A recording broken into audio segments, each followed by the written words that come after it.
It's different when you think about the scale of this event. I literally remember being in this corner with my dad talking to the FIFA officials in 1990. It's really not about the size of the city, it's about the size of the heart. Tonight, Malik Jackson sits down with Kansas City Chiefs owner and chairman Clark Hunt for the final interview in Fox 4's World Cup Owners Series. Malik already talked with Chris Long of the KC Current. He talked with Cliff Illig of Sporting KC about the significance of hosting the World Cup, and now in an interview you'll see only on Fox 4. Clark Hunt says Kansas City's road to the World Cup started more than 30 years ago with his father, Lamar. To think in just a matter of weeks, the world's going to be here. Yeah, it's so fun to see the field with international soccer dimensions. It's something that we've talked about, as I mentioned, for decades.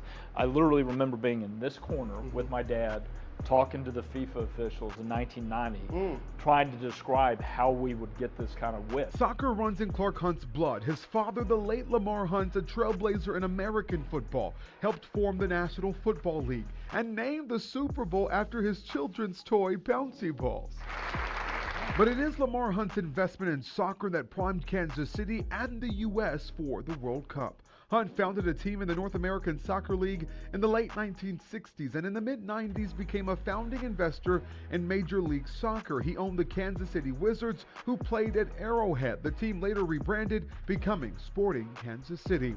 Clark Hunt has carried his father's mantle as a standout soccer player in college, now spearheading a World Cup in Kansas City. It's hard to imagine an event that's bigger than the Super Bowl, but the World Cup really is. What will this mean for Clark Hunt when, for the first time, those teams take this pitch in June?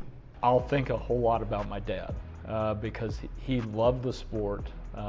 We have so many fond memories as a family of attending World Cups together. And to have games in his favorite place on earth, Arrowhead Stadium, will be very, very meaningful for me and my family. Kansas City is the smallest of the 16 World Cup host cities, and Hunt was instrumental in bringing the World Cup here. First of all, this beautiful stadium, and the fact that the stadium has a reputation now for hosting big events. Secondly is the unparalleled soccer infrastructure here in Kansas City, and both Sporting Kansas City and the Kansas City Current are responsible for that. Those franchises have amazing training facilities, which has been very attractive to the teams that will be camped here.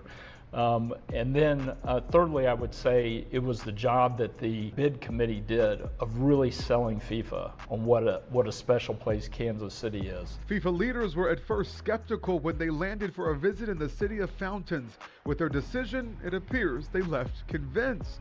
Now the city is on the cusp of 6 World Cup matches, with economic impact estimated at more than $600 million.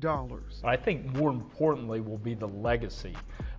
In that the billions, and that's the true number, it's billions of TV viewers. With a B. With a B, who will watch games here from Arrowhead Stadium are going to learn about Kansas City.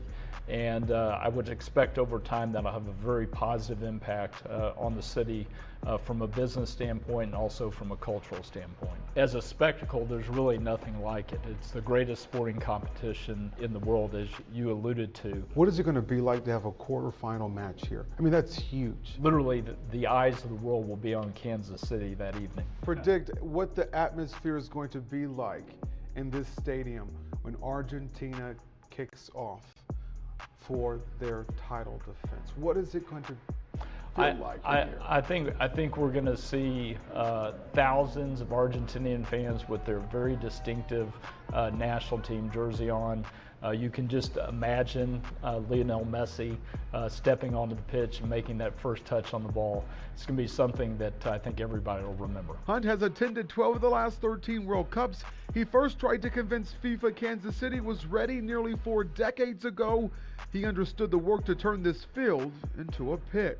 We've seen that the stands are pushed back. This work is complete. It's done. Is it World Cup ready? I would say we're about 90% ready. Okay. The hard work was done last summer. We have it in soccer mode at this point with the wider field. In fact, this grass field was just laid in the last week, and it'll be maturing here over the next month. And by the time we get to mid-June, we're going to be ready to roll. Who's going to win the World Cup?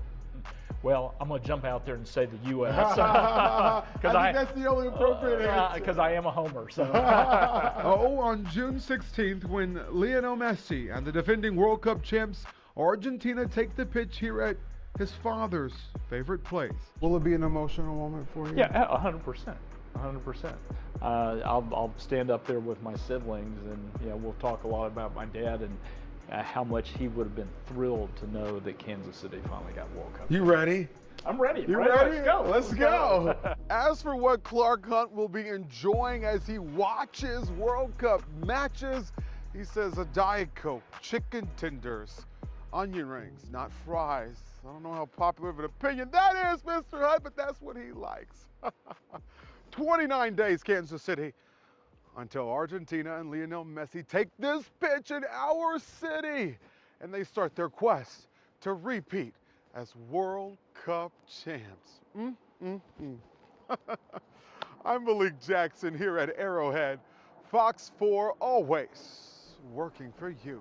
I'm Team Onion Rings. What's his problem? I don't know.